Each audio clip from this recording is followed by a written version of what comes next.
Hello and a very warm welcome to this special conversation.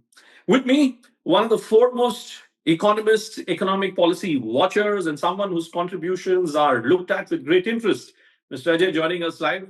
Great pleasure, Ajay, for us to be welcoming you here on the Squirrels. Thanks, Bhupendraji, for inviting me. So, Ajay, let me first begin by asking you.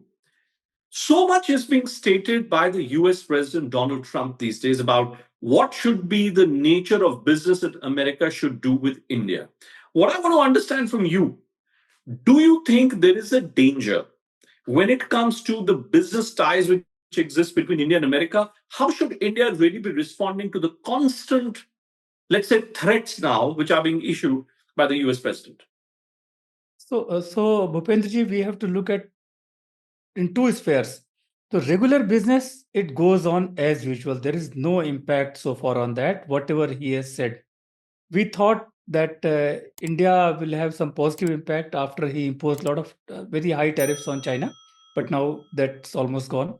So regular business is going as usual, but from his side, he's creating all the type of pressure, and mostly that's not required. It's illogical pressure, and we should not come into that pressure, and we should do the business as usual. So I say on the field there is no problem, but he's trying to create pressure because both the countries, they are negotiating a free trade agreement. Generally such psychological pressures are made by both the sides in such negotiations, but never from high up as president or prime minister level. These are at the negotiators level or at the lower level. So it's the first time he's creating pressure. And the strange thing for me, it was a great learning that United States president can lie.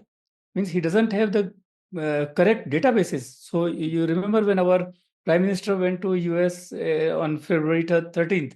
So Trump said in the same meeting that US has $100 billion of trade deficit. It's less than $40 billion. How can US president can get such a big figure wrong? From that day, we understood that all these reciprocal tariff, they are not ready with the database. It will be some blunt instrument, and that's what is happened. So, if that's a very serious statement that you're making, that you're saying that the US president himself is not speaking on the basis of facts. But let me ask you from the Indian side, sir, what is the exact volume, the exact quantum of business which is taking place between India and America right now? So right now we have about $190 billion of bilateral trade, goods and services. India has a trade surplus of about $10 to $15 billion in goods and services, both. Both. And if we look at now, some variance in data is there. If we look at Indian data, for example, so exports are less, around $80 billion from India to America and goods. But if you look at American database, they show it as not 80 but 90. So some variance is there that has to be reconciled. But on a broad level, we have about 180 to $190 billion of annual trade, and they are our largest export partners, trading partners. Well, there is also this other problem, isn't it, sir? That today itself there's a new data point which has come up, which is about joblessness in India, for instance. And unemployment, the rate of employment has been a highly sensitive subject in India. Let's try and look at it in the context of the trade talks which are going on. Let's say there's a trade agreement between India and the UK, right? Donald Trump wants a zero tariff agreement between India and America. Firstly, do you think that a zero tariff regime between India and America is possible? So I say, let me put it this way. So Donald Trump says that India imposes high tariffs, and because of it, America is not able to export to its full potential. So I say we can agree to zero for zero tariffs. It's not zero tariff, zero for zero tariffs with America on the industrial goods except auto. So now America's exports, 95% of America's exports to India is industrial goods. And I say out of industrial goods, I agree to make everything zero except automobiles. Everything else. Why I'm saying this will cover 90% of US exports to India. So your problem, I'm making tariff zero on your 90% exports. That's big enough thing, but subject to you also making this thing. So some of my friends, they say, no, this may hurt our industry. So I say this will not hurt our industry for two reasons. We have an FTA. We are implementing the FTAs with ASEAN, Japan, and South Korea for the past 15 years now. We signed in 2010 and 11. And we made tariffs on most industrial products zero in one or two of these. So, and these are more competitive countries than US ever is or will be. So we don't have any fear from US because we are already receiving most of the industrial goods at zero tariffs, except automobile, of course. We never opened automobile anywhere so far. Now we are hearing that for UK we are going to cut tariffs on automobiles. But so I say, except automobile, we can make tariff zero for US also for all industrial products. But how that is it just industrial products? What about agriculture, for instance? For the longest time, sir, we aimed in India to have a political policy which is kind of on the protectionist turf for our domestic manufacturers. If we were to move for a zero tariff policy, will it not hurt our domestic producers? Bhupenji, so domestic producers are already receiving zero tariff imports from ASEAN, Japan, and South Korea. They are far more competitive than US. When we are reconciled to receiving zero tariff imports in industrial goods from these FTA nations for the past 15 years, not now, we can survive US. US is not a great competitive nation in industrial goods. See, to understand this, we have to look at what they export to us. So most of their exports, they are petroleum products, LNG, waste and scrap of steel, aluminum, copper, cut and polished diamonds. On the high end, they have, of course, aircrafts like Boeing and aircraft parts and semiconductors. But most of their industrial products, I mean, they are very primitive products. When you look at the top exports to India, you will feel that you are looking at the product list from Russia, not from America. So America is either in the very high tech space or in the subsidized agriculture space. From the normal industrial product space, they are simply nearly absent. So I very confidently say, if we agree to zero for zero industrial products except automobile, our industry is going to absorb it very, very nicely. Okay. Let's look at the other side to this entire debate, sir. And I've been having this conversation with a lot of economic policy watchers over the last few days. If we were to look at how the big powers, the big four, the big five, are moving on the business table. Bang in the middle of this conflict between India and Pakistan, we saw a trade tie-up between the US and China. We've just seen how Donald Trump has now gone to Qatar. Qatar is promising big investment in America. America is promising big investment in Qatar. And India now wants to punish Turkey because Turkey has supported Pakistan, in our attempts to deal with terror. All these trade agreements which are taking place, how do you foresee India being impacted by these trade agreements which are being struck by US with other countries? So only one agreement will have some implications for India, US-China agreement.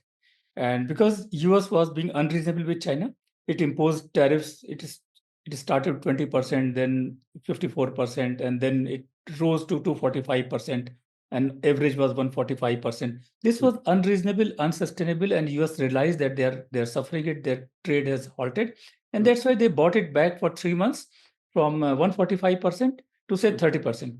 China relented also. They say, okay, they will bring it down from 125% to 10%. So what happened is, it's very interesting. For the past 2 months, serious investors from China, from US, they were roaming around with serious cash in their hands in many countries like Thailand, Vietnam, and India also. I was contacted by many friends who were sharing all these details. So they were saying, Trump tariffs, we don't know how far they are going to last.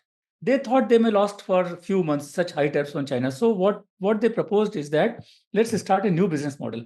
Let's import semi-finished goods from China, finish it into Vietnam or India or Thailand, and quickly export to US at Indian Vietnamese tariffs, which are lower than Chinese tariffs, and generate a quick buck. It's a legitimate legal business model. And they were looking for that, and many deals have been stuck. Now with this US-China deal, most of them, they are into unpleasant surprise. Many of them will lose the money. So now that arbitrage is very superficial. 30% US will be charging on China, 10% on India and say Vietnam. So still some arbitrage is there. So very superficial manufacturing, like you bring 2 pieces from China, make it to 1 piece, export to US. Very superficial things. That business is still happening. So I say with US-China this nobody expected that this will happen so soon, because that some new businesses have started, not very deep but superficial. They will stop, and rest, nothing, no impact on India. No impact. So let me then, in conclusion, ask you this other question, Ajay. As head of GTPRI, and you follow these global trade practices and global trade deals so closely, we've all seen what has happened between India and Pakistan, right? Now we're seeing how India wants to dissociate itself from those countries which are seemingly on Pakistan's side. Do you see, can you point us towards any country where you think India should now be focusing its energies on? If you want to distance ourselves, let's say from Turkey, which is the other country that we should now really be focusing on if we want to isolate Pakistan from a trade perspective? We make all efforts. If you go to Ministry of Commerce, you will see that they have territorial divisions which make exclusive focus on different countries. So whole of the world is in focus. We export to more than 240 countries and territories, and there is extreme focus on those things. And but there's been talk that some countries which are far away, for example, Latin American countries, their exports are $3-4 billion only. There is plenty of scope, because what we export to others, we can't export to them because of distance. So there should be more focus on them. Africa remains unexplored. There should be more focus on that. But having said this, we say the efforts are to maximize exports to all these countries because they need Indian products.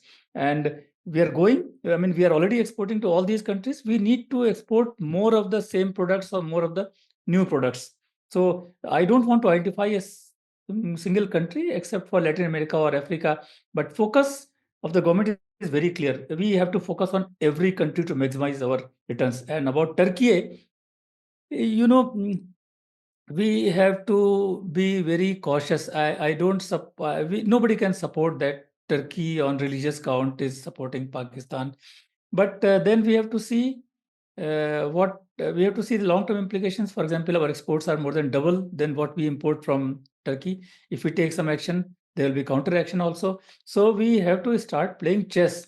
We should be able to anticipate 10 moves ahead what's going to happen, not just go into the flow that Turkey has done something to Pakistan. Let's dissociate with Turkey. World doesn't happen this way.